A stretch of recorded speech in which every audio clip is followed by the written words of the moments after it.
Alright, here I am again for another trailer roundup. If you haven't seen the first video in, I guess, what's now a series, I pick 5 trailers that have come out over the past couple of weeks, maybe even a month. I like to keep a gap in between these videos because I want there to be different movies each time, and I'm gonna cover one movie for each video. I'm not gonna cover, if I covered a movie in the last video, if there was another trailer that came out in between, I'm not going to cover the second trailer for it because I already talked about it. I don't feel like it's worth talking about again. If you want to see me talk about a specific movie that's in here, there will be timestamps below so you can skip to whatever movie you want to see me talk about. Alright, that's the gist of this. Let's get into the first trailer. The Five Nights at Freddy's movie has been in development for a while, pretty sure since it was either the first or second game that this movie was in the works. And now it's kind of surreal that this movie is actually out. Well, not out yet. It's happening. There is a trailer out for it. And I think this looks great. It looks horror-ish because it's a horror franchise, but it looks very much like it's gonna do its own thing. It's gonna operate separately from the Five Nights at Freddy's franchise, and I do like that. I feel like it's cool to see like a relatively niche franchise in the grand scheme of horror, at least in the mainstream. I don't really remember how popular Five Nights at Freddy's is now, but the fact that it's getting a pretty big budget movie with the Jim Henson Company working on the animatronics, and they look great as well. So there's on top of that, it also for a while this was up in the air. This is confirmed to be PG-13. It is going in theaters and as well as Peacock on October 27th. And on top of that, there is also going to be, once it hits like official streaming, where it's only going to be on streaming, and as well as its physical disc release, there is going to be an R-rated or an unrated version of this, like there's been with the other horror movies that Universal has put out this year, like Cocaine Bear and Megan. Now, I gotta say, this isn't totally confirmed just yet, although knowing Universal's history with horror movies this year, I feel like this is going to be the case. Either way, I'm just really excited that this is a thing. Seeing the trailer for this before Fast X when I saw it in the theater was very weird because it was a packed theater looking at, animatronics and knowing that it's Five Nights at Freddy's. It was a very surreal thing, and honestly, I think the fact that the movie is real and happening and is actually coming out this year is more news than, oh, the trailer's out and it actually looks pretty good. But either way, I'm excited for this one.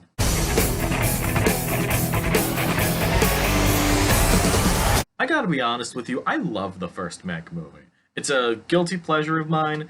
Basically, they gave a B movie, what's like a sci-fi original movie, a massive budget and a good amount of stars in them. I believe Jason Statham and Cliff Curtis are both coming back for this one. Maybe there are a couple other returning faces I can't remember off the top of my head, but I think the first one is a lot of fun, and this looks to be the same. Can't remember off the top of my head who directed the first one, but this new one is directed by Ben Wheatley, and he made a movie called Free Fire a couple of years ago, which is a great little idea of an entire movie of 90 minutes, not too long, being just a shootout. It's got a good amount of stars in it. I'm pretty sure it was produced by Scorsese, who we'll talk about later. And I just think this could be a really fun movie, just like the first one. It's a dumb shark movie, but looks great. So, yeah, I'm all for this. Poor Things is an interesting one. I am pretty interested to see how this turns out. This is directed by Yorgos Lanthimos, which I've only seen one of his movies, and that was pretty recently, and that's The Lobster with Colin Farrell. I do like that movie. It's a very weird movie, and honestly, this looks no different. It stars Emma Stone and Willem Dafoe as what's essentially a Frankenstein, like a new version of Frankenstein. I'm pretty sure, and with Emma Stone playing the Frankenstein's monster, and Willem Dafoe playing Frankenstein, the creator of the monster. I feel like this could be a very weird movie based on literally everything happening in the trailer for this, and I think this could be pretty interesting. I don't know. He's been an Oscar favorite with The Favorite, also with Emma Stone. So who knows? Maybe this could be a surprise awards contender if this ends up working out, which would be wonderful to see another seemingly very weird movie to break through into the awards conversation. And just, I feel like this could be a good one. Whenever A24 is attached to a horror movie, I feel like there's immediately already like a heightened sense of anticipation for me, knowing that A24 usually lets creatives do their own thing when it comes to their movies.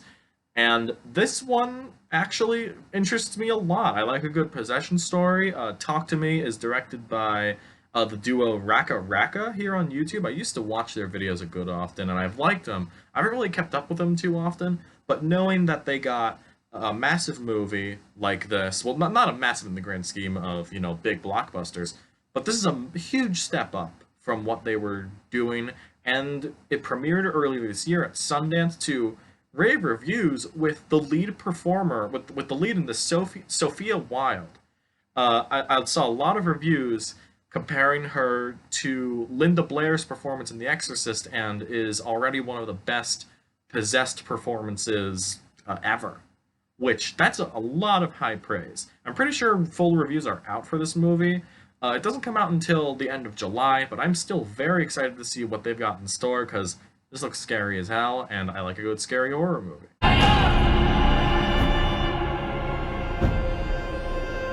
The final trailer I'll be talking about today is Killers of the Flower Moon. It's the new Scorsese movie. I can stop talking right there and I'll just say, oh, okay, new Scorsese movie.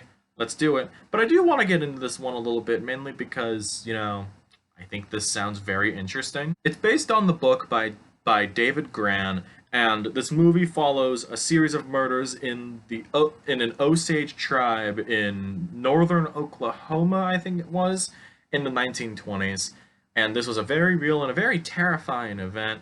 I believe in the book this case has to do with the birth of the FBI, but I'm pretty sure that the movie is not going to lean into that as much and focus more on the Osage tribes, which apparently the lead actress from this... I'm sorry for the weird cut that just happened. I completely forgot to put down the lead actress's name. Her name is Lily Gladstone, and she had some input on the movie that helped bring the perspective more towards the Osage tribe that these horrific murders happened in, and I feel like that is a much more interesting approach than seeing how the FBI was formed in this. This has a pretty great cast attached to it as well, with Leo DiCaprio and Robert De Niro for the first time being together in a Martin Scorsese movie. John Lithgow is also in this cast, along with Brendan Fraser and Jesse Plemons. There are also a couple singers in here as well, with country singers Jason Isbell and Sturgill Simpson in here. I don't know if this part's confirmed, but apparently Jack White has a role in this in some capacity. I don't know if that's true or not, but I saw him listed in the cast on Letterboxd, so I'm gonna take it with a grain of salt, but Jack White could be in this. On top of that, not only is this going in the theaters on October 20th, I know there's a limited release before that, but I could not find anything on the date for that. But on top of that, this is also an Apple movie, which is one of the first massive movies to break into an Apple streaming service, outside of maybe Coda winning Best Picture a couple years back. And knowing that this is a Martin Scorsese film with an epic scope, this is almost 3.5 hours long, this is most likely going to be a huge awards player.